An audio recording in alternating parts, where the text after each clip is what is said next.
मिल तो जकरिया भातार छौरी मिल तो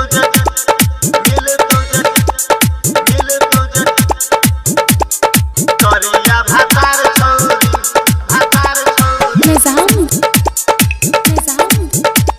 निर्माता सुमन कुशवाहा सिंह पिपरौन। मिल तो जकरिया भातार छौरी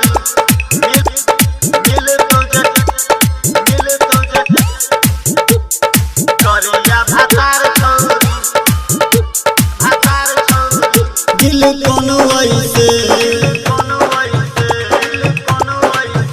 तू रहबी कैसे दिल कोनो ऐसे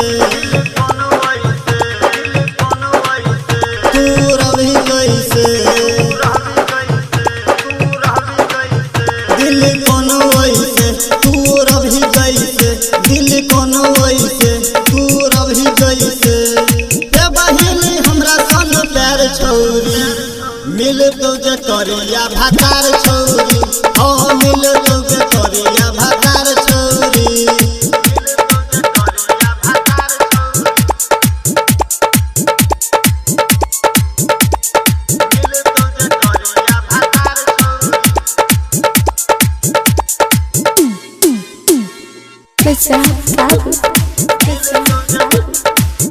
सुमन कुमार संगम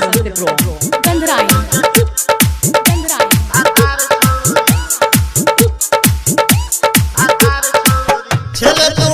जीत चोरी सुन हमर बात गोरी कोके दीवाना चल जबही तोरी के प्रेम को डोरी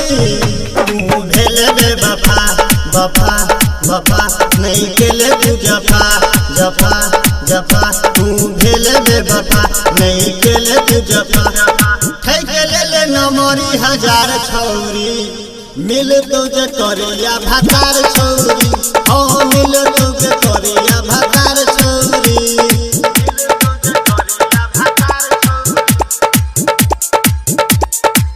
सुमन कुमार संगम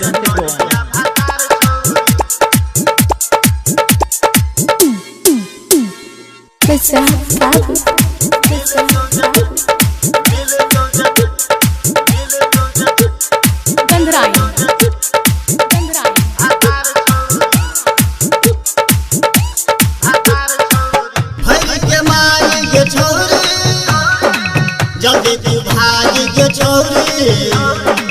देख के तोरा हमरा देह लेके आग के छौरी कहू राजा के तोरा तोरा तोरा गेले दूसरा के तोरा तोरा तोरा कहू राजा के तोरा गेले दूसरा के तोरा जिंदगी में हो तो नहीं बाहर छौरी